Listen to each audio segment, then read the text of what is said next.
creates questions the human mind cannot answer. Out of reach, past all we can see, hear, and touch, beyond all we understand, lies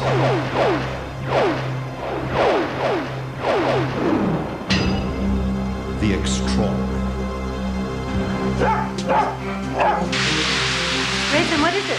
What's wrong? The extraordinary is the psychic ability of this golden retriever to warn his owner of potentially fatal seizures. She'll come over and look at me very intently, stare at me in the eyes, and start to bark at me. That lets me know that probably something's going to happen. It is the strange terror of a white truck that plagued the dreams of Jan Evans, an image of terror. Hit by a truck was what I thought, a rather large white truck. But Jan Evans was wrong. The white truck had another bizarre meaning. The extraordinary is the day Different Strokes star Gary Coleman came face to face with his own mortality. My past lives were revealed, and they're very interesting. There's warriors, there's Indians, there's philosophers, these are 6 or 7 lives that I've already lived. It is the story of Jed and a near-death experience that confounds the experts. A clear telepathic link with his mother, many kilometers away. He said, funny thing was, I don't get it. I saw you in the garden smelling the flowers. The extraordinary is the lonely ghost that haunts the halls of Longleat in the English countryside. A lost soul looking for a lost love. Just some of the stories that lie beyond our normal understanding. Tonight on The Extraordinary. It's the ghost of a titled lady, Viscountess Louisa. Good evening. I'm Warwick Moss. You ever get the feeling that dogs know something we humans just don't understand? When we go on a family trip, for example, some dogs seem to know in advance and stand by the car for hours, hoping to go along. Elizabeth Rudy has a dog with such psychic abilities, she now depends on it with her life.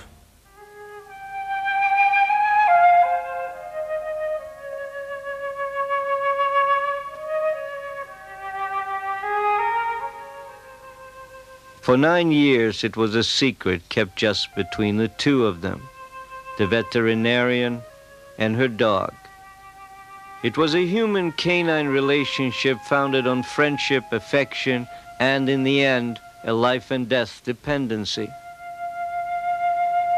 For the past 10 years, 36-year-old Dr. Elizabeth Rudy had walked a fine line between normal life and sudden catastrophe. She's an epileptic, a victim of what the world calls complex partial seizures. The complex partial seizures, I lose consciousness with those. If I'm not sitting down, I'll walk around in circles, just kind of walk aimlessly. I'm not aware of them. It is a condition that has at times imprisoned Elizabeth in a small home on this leafy street in Seattle, Washington. I was doing stupid things like getting hit by cars occasionally. It's caused her excruciating embarrassment in public and even arrest. One time I was put in restraints for over an hour, and I was totally conscious, but they wouldn't let me go because they decided what they were going to do with me yet, and that was very, very humiliating. It made me feel very inhuman, just, very degraded and very unpleasant. But slowly life began to change for the better. From the day she brought home the small golden retriever she called Ribbon, something strange began to happen. At any given moment, for no apparent reason, Ribbon would start barking, jumping on Elizabeth, and licking her hand. And in the next few seconds, Elizabeth would go into seizure. Tell me, what was it exactly? Oh, I was right at the top of the stairs, and You began to see a correlation Yeah. between the times you would have you would have your seizures and the way the dog had behaved right before? Right. It was a very gradual thing.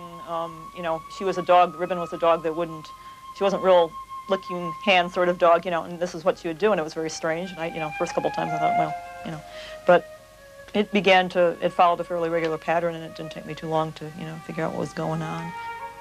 What was going on, Elizabeth Rudy became certain, was that her dog was picking up early warning signals of her oncoming seizure, warning her to sit down and stay out of harm's way. So did you run out and tell people, hey, my dog is really sensitive, knows when I'm about to have a seizure? No, I never really told anybody because, well, I was in the middle of vet school at the time, and I just kind of, it just seemed so kind of, it just seemed so sort of National Enquirer sort of thing that I didn't say anything because I felt silly and it felt so weird. So you kept it a secret? I just kept it kind of quiet, yeah. I never really said anything to anybody about it. Elizabeth and Ribbon went everywhere together for 9 years. The dog's warning system gave her life new freedom, allowing her to complete veterinarian college. Then, a few years ago, she read about a similar experience by 2 epileptic women at the correctional facility in nearby Gate Harbor, Washington. Elizabeth knew she wasn't alone. It led to the discovery of 12 other cases by the Epilepsy Institute in New York, where studies of dogs' psychic or early warning abilities became an official program. But back home in Seattle, life was about to suddenly change again for Elizabeth Rudy. Though she had brought another golden retriever puppy called Raisin into her home for company, tragedy was about to claim her lifeline to freedom. At the age of 12, Ribbon died. The loss couldn't have come at a worse time, for Elizabeth had just been diagnosed with a new, even more dramatic form of epilepsy, myoclonic seizure. The myoclonic seizures, I don't lose consciousness. It's a massive muscle jerk, and I'll fall down, or my arms will both jerk. When do they occur? Anytime. Currently, I'm experiencing probably about 4 to 5 of them a week. Sometimes more, sometimes less. And if you don't catch them in time, what happens to you? Fall down is a real likely thing. If I'm sitting down, there's no problem, but if I'm standing up or walking downstairs or out on the street, I can go clunk and fall over and fall on my face. Yeah. Have you suffered any injuries as a result? Yeah, I've done things like crack ribs, and I broke my nose, and I've broke my teeth off, things like that, mainly injuries to my face, because that's what you fall on usually. After Ribbon's death, the seizures and the injuries would grow more frequent. Elizabeth would look at her little retriever Raisin, but she was much younger. How could she ever fill the miraculous role that Ribbon had played? Elizabeth doubted it, but looked carefully for any signs. And then, about 7 months ago, while Elizabeth was standing in the shower, Raisin suddenly ran into the bathroom, barking wildly in a way Elizabeth hadn't heard before. She just started barking, which, I mean, you know, if they run out of the room and bark at something, it's one thing, but she was just like sitting there barking. At first, she thought something might have spooked the dog, but there was something more to the barking. Something that reminded her of Ribbon's behavior when a seizure was imminent. Could it be? Raisin, what is it? What's wrong? Instinctively, Elizabeth sat down. She left the shower running and waited. And then it happened. Within seconds, Elizabeth had gone into myoclonic seizure. If I'd been standing, you know, I would have probably hit my head and, you know, either concussed myself or done something else. When it was all over, Elizabeth stood up and knew that she had found another lifeline, Raisin, her second miracle. Since that day, Raisin has never failed to warn of an oncoming seizure and never given a false alarm. Or she'll come over and look at me very intently, stare at me in the eyes, and start to bark at me. And if I ignore her, then she'll jump up on me usually. Sometimes she'll just jump without, you know, if I'm not ignoring her, and gets increasingly excited. And that lets me know that, you know, probably something's going to happen. So what do you do when that I go and sit down. I've learned that if I ignore her and I don't do that, I usually end up on the floor. So I just go and sit down, and if I'm having one of the complex partial seizures or whatever, she'll stay with me during the seizure. I've been told I'm not, you know, conscious of it, but it's kind of nice when you're coming out of it, the dog is there, and that is something I can usually identify. And this dog I've relied on more since a short time since I've had her. But I have to say that Ribbon was certainly the instigator for the whole, little experiment I've been sort of running here, I guess. Only a few weeks ago, as Elizabeth walked with Raisin along the same route she once walked with Ribbon, along the rail tracks, under the drawbridge, and down the long flight of steep steps, she believes Raisin saved her life. I was out walking the dog one morning. It was a weekday, and she went flying down the stairs about, I would say it was half to 3/4 of the way down to the first landing there, and I was still sort of at the top starting down, and she suddenly turned around and came flying back up, and she started barking at me and looking at me like, real intensely like she does. Raisin, what's the matter? Elizabeth suspected that Raisin was giving her a warning. Something's going to probably happen here, so I sat down, and sure enough, both my legs went into a myoclonic jerk, and I went wee like that. It was a moment in her life Elizabeth will never forget. If I'd been standing at that point, probably would have gone head first down the stairs, and I don't know if I'd be walking right now if I'd done that. As I sort of saw my life pass before my eyes, if I can use a silly phrase, and thought, next time, you might not be so lucky. So, if the dog can help me at this point, I'm open to any help I can get, and if the dog can be that help, that's great.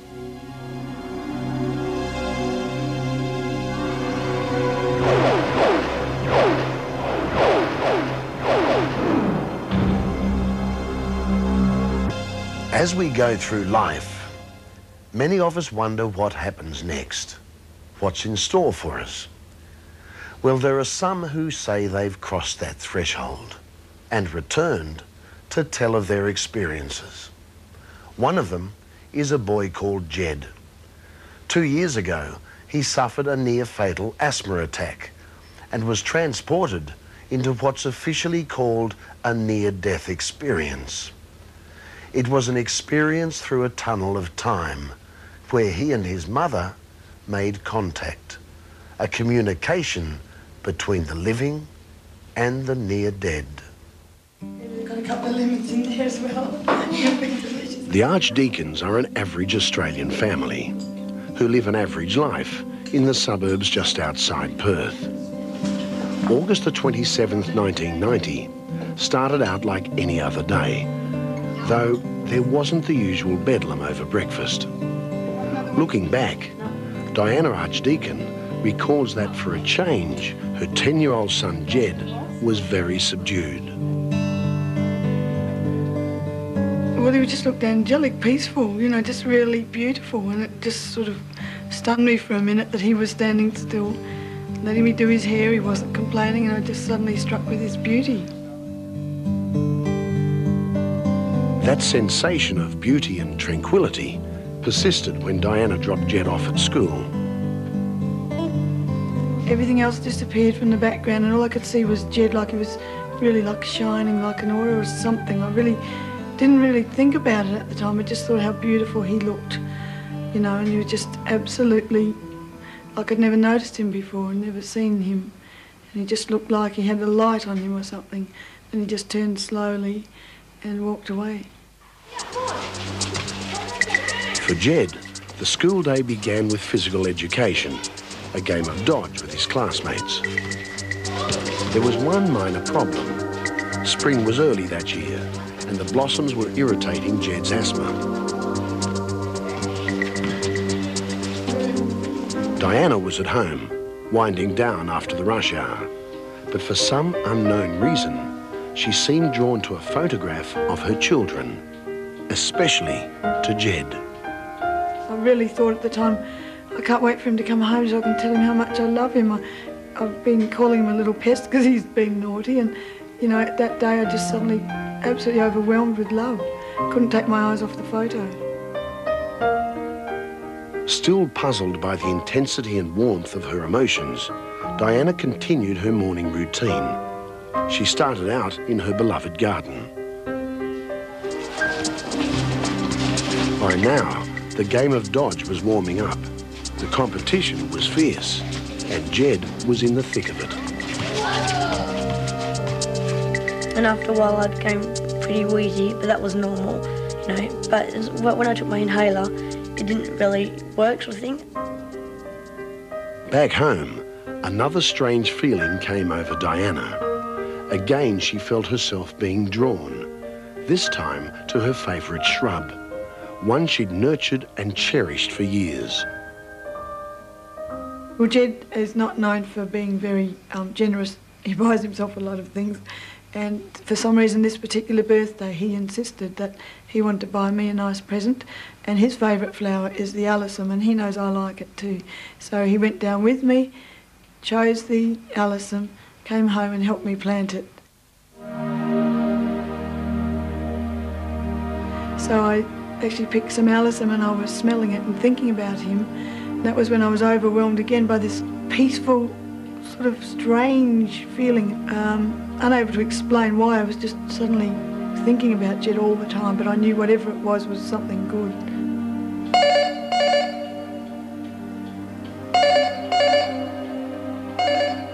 Lost in her reverie, Diana didn't hear the phone ringing inside the house. It was Jed's teacher trying to get through, trying to alert her to an emergency. Young Jed had collapsed on the court, suffering from a massive asthma attack. He could hardly breathe. His pulse was fading fast. Jed, wake up! Jed, come on! You can breathe! Jed, come on!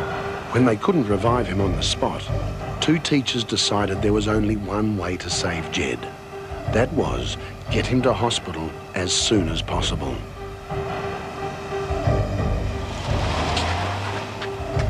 By now, Jed was in a bad way. Just how bad, Diana would find out from the teachers later. They actually said the point where they felt that he'd actually died was several minutes from the hospital. The driver, Jenny, was really going as fast as she could go. Yvonne in the back was telling her to hurry and at the same time trying to tell Jed to open his eyes, come back, breathe and all that. They were really just panicking and they were just hoping they'd be caught by the police for speeding so they could have an escort. Staff at the hospital were ready. They went into emergency mode, trying to bring Jed back to life. Every second counted.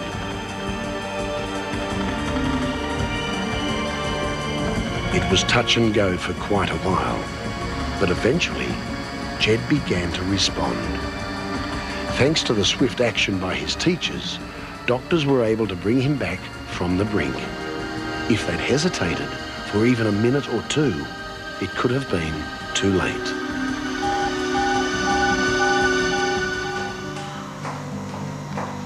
Soon afterwards, Diana arrived at the hospital, and she was relieved to find that the immediate danger had passed. She noticed that although Jed was still very weak, there was an eerie calm about him. A calm that Diana attributes to the experience Jed had at the height of his crisis.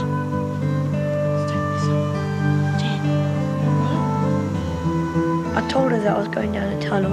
It was like a mine shaft sort of thing with all the different levels and all that. But it was like, you know, very quickly. I heard this beautiful humming in the background, and I saw this great, like, all these different coloured lights in the foreground, you know, and I was coming towards it. And he felt surrounded by love, and he felt fantastic, he said. And then he got to the point where he was nearly there, and he suddenly just stopped. And it was always being sort of almost dragged back sort of quickly in the opposite direction. And then that was when he opened his eyes. He thought he was going to see an angel, and he was really disappointed because he saw a nurse. I think, you know, I was going to heaven, you know, because I'm sure I was dead, and that's it. A tunnel, dazzling white lights, a feeling of supreme well-being. They're all common in near-death experiences. But lying in his hospital bed, Jed remembered something else, something unique. He sort of thought for a minute, he said, funny thing was, I don't get it, I saw you in the garden smelling the flowers. And I realised, of course, that's why I'd had that experience in the garden. Found out later, about the time I was smelling the flowers, was about the time he was near to death. And he claims that he saw me in the garden smelling the flowers, and I really was there at that time. Diana is convinced it wasn't a coincidence. There was no way Jed could have known she was in the garden at that precise moment. Now, she believes her son was trying to contact her, trying to say goodbye. When I got to the hospital and I was told he'd nearly died, I still was very calm because I'd had this kind of reassuring experience in the garden that morning that things were going to be all right. I just somehow knew everything was going to be fine. Well, before I was like, I was like scared of all these things and everything. But now I'm not scared, I don't really care what happens. Oh, I mean, I do care, but I'm not worried about dying. And the Ellison bush, well, it continues to bloom every year. A lasting reminder to the family of just how close they came to losing Jed. A reminder, too, of that mysterious message to his mother. A message that travelled through time and space as he approached the point of no return.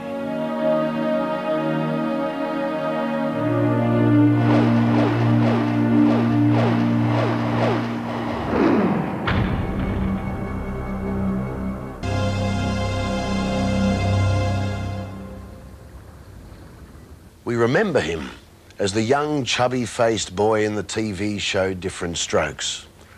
Gary Coleman was the kid with not much height, but a whole world of fame and fortune at his feet. And then he came to face his own mortality, and he had to grow up fast. It was quite a different Gary Coleman we talked with in Los Angeles the other day. I just figured out something great to do for that magazine story. I'm gonna be a one-man band. Watch. He was the pint-sized kid who could once make the world laugh with a simple squint of his face. Well, that's what the magic book said to say. I will now amuse and amaze you by making myself... He was the cute black kid with a white middle-class father, and he delivered lines like, Man, you are tall. If you fell down, half of you'd be out of town. But a long-time kidney disease slowly brought darkness not only to Coleman's showbiz career, but to his private world as well. He would spend years battling the disease with constant dialysis treatment, only to find a new fight on his hands. A courtroom showdown with his real-life parents over the money he'd earned. The cost was great on both counts, but Coleman says his biggest loss was the loss of his childhood. I'm 25 now, and it's taken from 5 to 25 to learn that this business is not for kids. I'm not trying to say the business is all bad, but it's definitely for adults.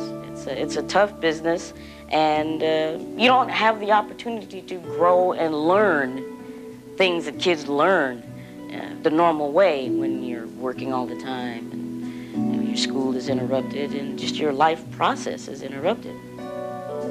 Eventually, he would move from Hollywood to Colorado so he could reflect on the life he had led. I enjoyed making the show for quite a long time, and I wanted to do other things with my career. I wanted to expand. That's why I was doing movies during the show. I wanted to try some other things, and after the show went off, I wanted to lay low for a little while and explore my life and see what I want to do for the next 60 years. Today, Gary Coleman is still pint-sized. His face has thinned, and his perspective on the world has matured. He's in his mid-20s, and as he told our producer, he's finally grown up. I think I would have liked to have tried college. I think I would have liked to have continued in regular school and gone on to high school and gone to a prom just to see what that's like.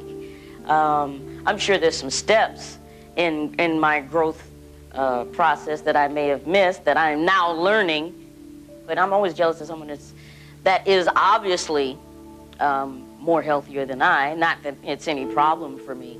You know, I do what I have to do to be able to be an actor and work and enjoy my life. So it's no real problem for me. I've always had to do something. It's just very unique. But I don't think that my jealousy is harmful to anyone. I've always tried to talk to my friends about how I feel watching them be able to do anything and everything they want to do at any time with no interruption. I only have to give up 9 hours of my week. That's it. It's 9 hours of my week, and it's no big deal. Do you believe the soul goes on? Oh, I would hope that the soul has the opportunity to go to a better place. That is my hope. I live and feel that every day. No, but while I'm in this body, I like to enjoy my time here. My past lives were revealed, and they're very interesting. There's warriors, there's Indians, there's philosophers, there's at least 6 or 7 lives that I've already lived.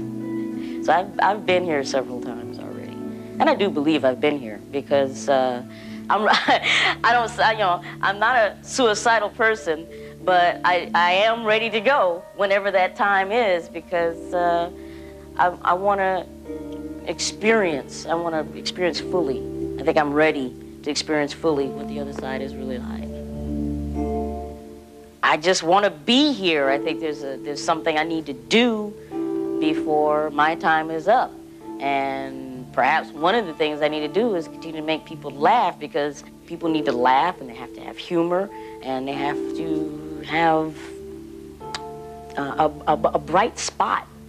Whether it be on the TV or just me in person, if they have a bright spot, something that really makes them happy, it bolsters their courage to continue the fight. Then Coleman told us about a premonition he says he will never forget.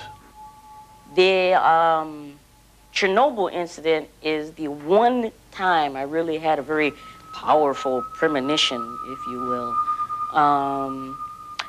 A premonition of worldwide doom, and I was having that feeling for about 7 days before it actually happened. I was very moody. I was just really depressed. I mean, terribly depressed. And I was feeling like an event of cataclysmic proportions was going to happen. And I was watching CNN 7 days later, and the feeling just kept growing and growing and growing. And I just didn't know what to do with myself. I was watching CNN, and there it was. The Chernobyl incident had happened, and countries within the immediate area of that plant were in danger of fallout. And I'm like, wait a minute. This is probably what I've been feeling for 7 days. I am certainly not practiced enough or even qualified to be clairvoyant. Just whatever I feel, I feel.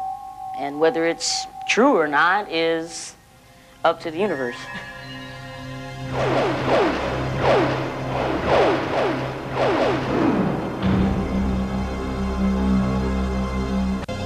We awake frightened, disoriented, worried what might be if our dream came true. That unknown terror that chased us as we slept, the demons in our dreams whose grasp we'd avoided by waking up. For the majority, dreams never come true. But for Jan Evans, the vision of being chased by a rogue white truck seemed all too real, and came starkly into focus when she stepped off the footpath in the Sydney suburb of Bankstown.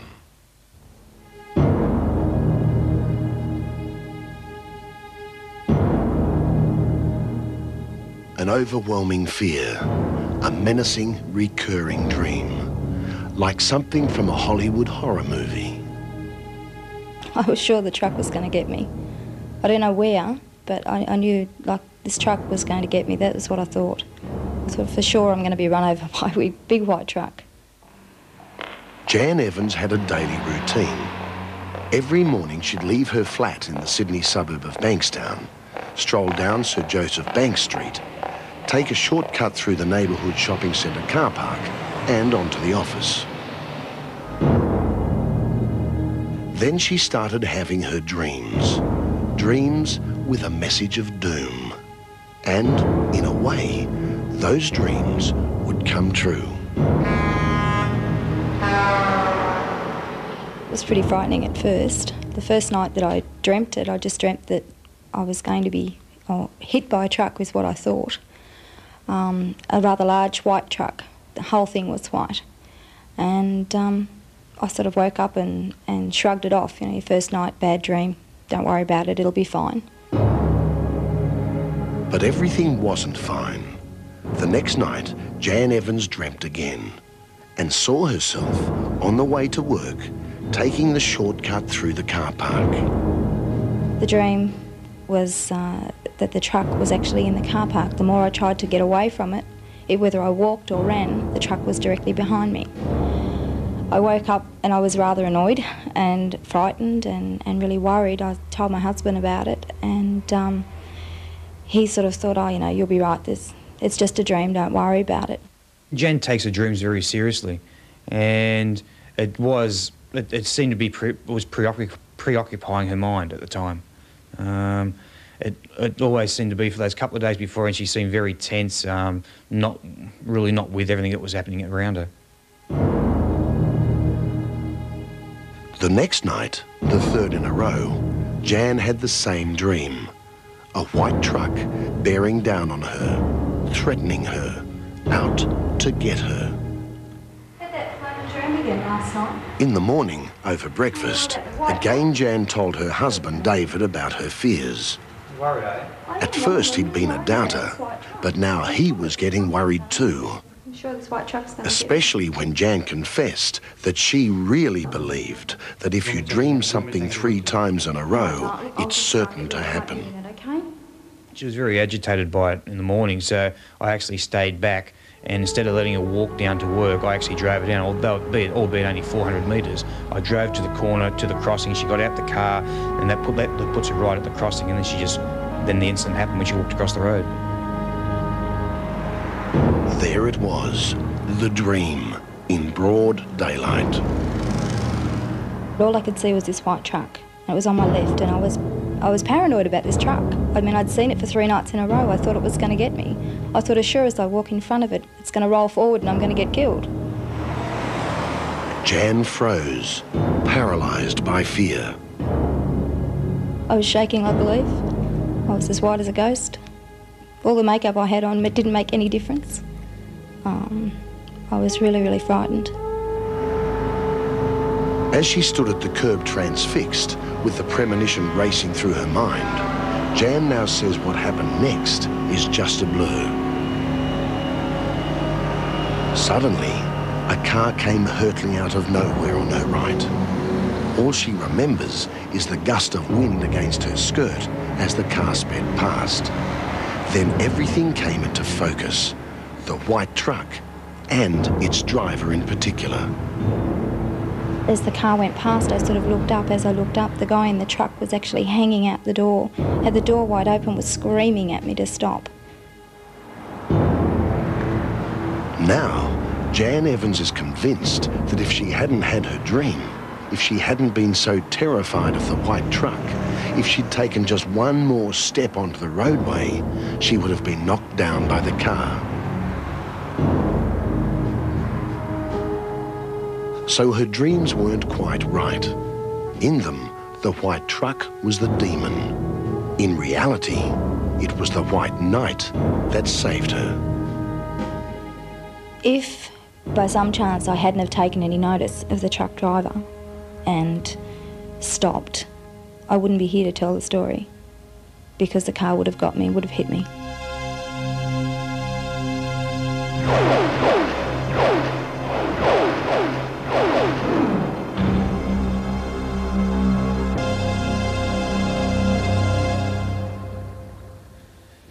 England has some of the world's oldest castles and stately homes. Needless to say, England also abounds in ghost stories. But Alison Holloway has uncovered a very unusual one. It began in the 18th century, and it concerns jealousy, murder, and lost love. It's the ghost of a titled lady, Viscountess Louisa, a ghost who's still searching for the love of her life.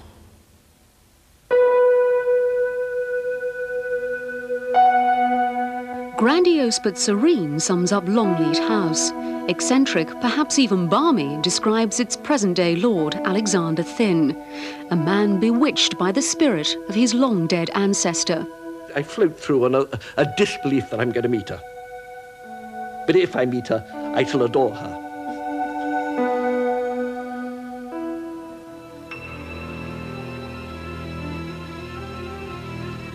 She is supposed to be roaming the top floor, ever looking into every cupboard, into every room to see where the footman might be, because she just didn't believe the story that he'd packed his bags and left. She was the lady of the house in the early 18th century who took a servant lover. Louisa Carteret was always said by her contemporaries to be a woman of a young girl of delightful disposition. They couldn't understand why she married that pig Weymouth. And looking at the second Viscount, I mean, he did look a bit like a pig, and my sympathies are entirely on her side. Overcome with jealousy, the second Viscount instructed his henchman to dispose of the footman as he left the old library where he'd been sitting with Louisa. They ambushed him here, dragged him quickly round the corner, and swooshed him down the stairs. But unfortunately, he broke his neck. The second Viscount could have been plunged into the scandal of a murder investigation, but the killing was hushed up. Louisa was told her beloved footman had simply decided to disappear. Now she's said to walk the top passage after nightfall, searching for her lost lover. Should Lord Bath ever meet her, it's difficult to know who would be more surprised by the encounter. The flamboyant lifestyle and paintings of this caftan-wearing nobleman have shocked many a mortal.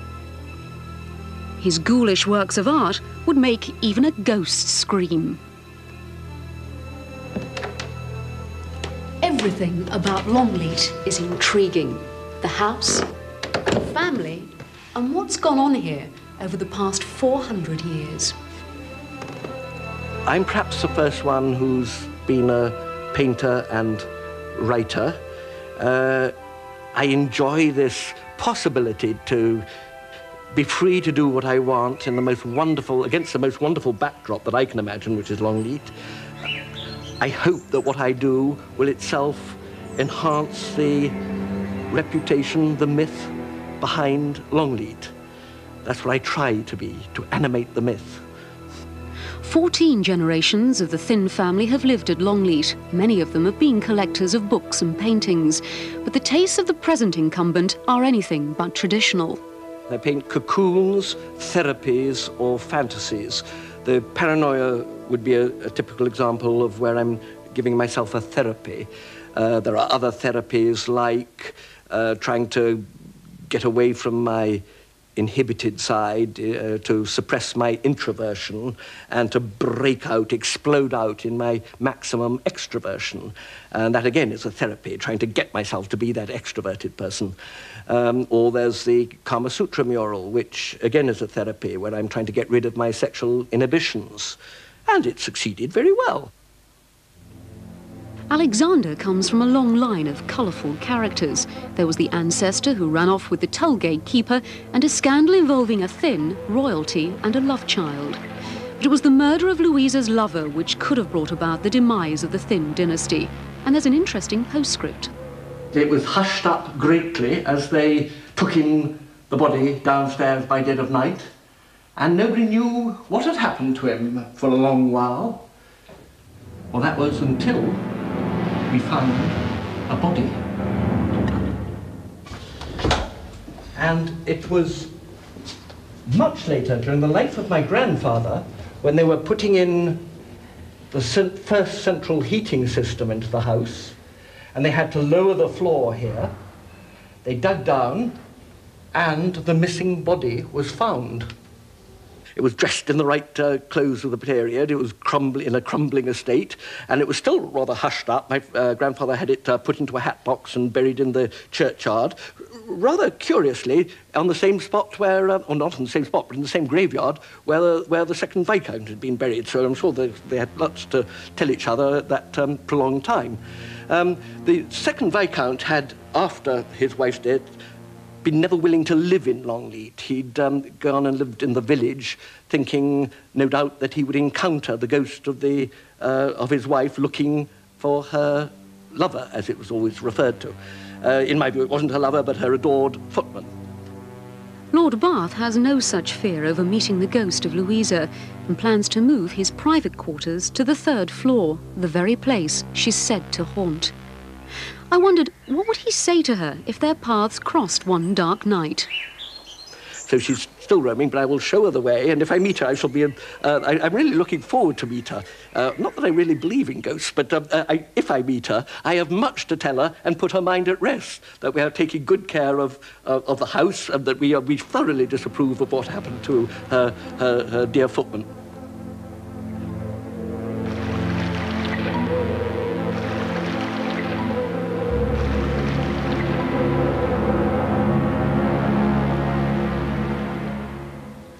By the way, you may remember the story we brought you 2 weeks ago about the haunting of a family in London. Well, Alison has tracked down the Adams family more than 20 years after Keith Smith captured their tragic story on film. More on that in coming weeks. Back with more in just a moment.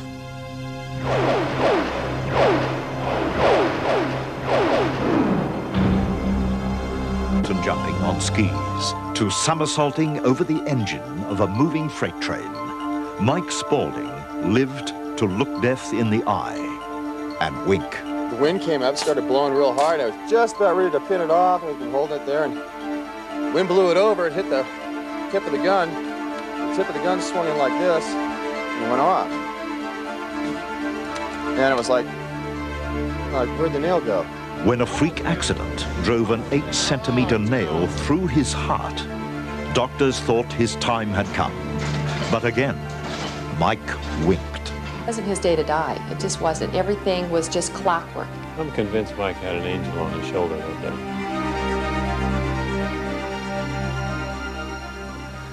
I think you'll find the story of the nail in the heart a remarkable one. Don't miss it. Now, before we go, we'll be taking next week off and returning a fortnight from tonight. Next Thursday in our place, a Patrick Swayze action movie double. When we return on September the 9th, we'll have more from George Anderson, the man who seems able to speak with the dead, and the strange story of the faces of the departed that appear on gravestones. Faces that have been photographed. For now, good night. See you in the future. In the corner there, it's a distinct face.